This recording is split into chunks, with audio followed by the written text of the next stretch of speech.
నా చరిత్ర అంతా ఆ దేవుడు నడిపించినోడు. ప్రస్తుతం నన్ను నడిపిస్తూ నా నెత్తి మీద ఉన్నది ఆయనే. నా ముందున్న శత్రువులకి దేవుడు ఆయనే. కాబట్టి నాకు ఇంకా ఏ భయము లేదు. భారతదేశంలో రానున్న దినాల్లో చాలా గడ్డు పరిస్థితి ఏర్పడబోతా ఉంది. అయితే మీకు ఒక విషయం చెప్పాలి.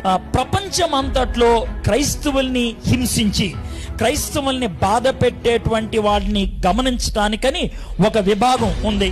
క్రిస్టియన్ పర్సిక్యూషన్ అని అంటారు. అంటే క్రైస్తవుల్ని హింసించే వాళ్ళు అనేది. అయితే వాళ్ళు ఏం చేస్తారంటే ప్రతి సంవత్సరం కూడా గత సంవత్సరంలో ఏ దేశంలో క్రైస్తవులు ఎక్కువ హింసను పొందారో దాన్ని బట్టి లిస్ట్ ఇస్తారు. నెంబర్ 1 దేశం ఇది, నెంబర్ 2 దేశం ఇది, నెంబర్ 3 దేశం ఇది అని ఇస్తా ఉంటారు అనమాట. జాగ్రత్త వినండి.